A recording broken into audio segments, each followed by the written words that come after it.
I love my job. If I didn't, I'd probably find something else to do. It's given me the opportunity to meet a lot of very interesting people, to travel the world, and to have a product and a brand that I truly believe in. And also because primarily, who could argue about a product which grows food for a world population which is expanding?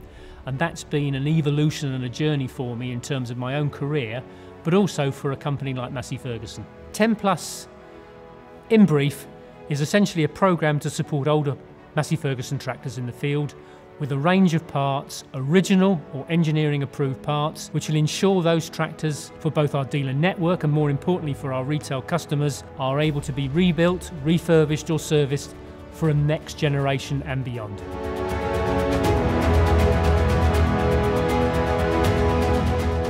My name's Nick Rew'den, and I'm a marketing manager in the parts division for later life cycle and heritage product. It's very varied, which makes it very interesting. It could be anything from developing a marketing or promotional program for Massey Ferguson parts to discussing new product or bringing back old product with engineering and purchasing. And probably the favourite of all is visiting dealers and customers to discuss their requirements and to do market research. I joined way back in 1977 as a graduate trainee, and I started work in essentially production control. I then became an assistant to our marketing supply director, and from that I used to source parts from various places around the West Midlands.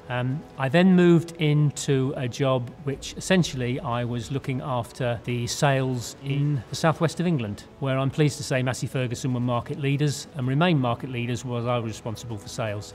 I've had many unusual requests. Possibly the most unusual was in the Sudan when we were looking at a project which had, I think I remember, 200 or 300 Massey Ferguson tractors which were of 20, 30-year-old vintage. We worked out we could rebuild most of them. However, the problem then became clear that the ownership of the tractors, various people and various departments said they were their tractors, and that of course pushed the price up.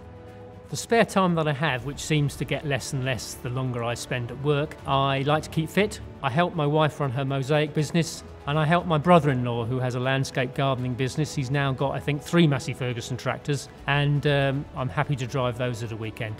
I remember a story when I was in Brazil at a big agricultural show, and I met a young man who came on the stand. He was probably no more than 10, 12 years old, and I spoke to him in not Portuguese, but certainly in some broken English.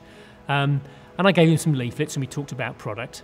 His dad turned up and he happened to be the largest producer of orange juice in Brazil, and he had a fleet, if I recall, of something like 350 Massey Ferguson tractors.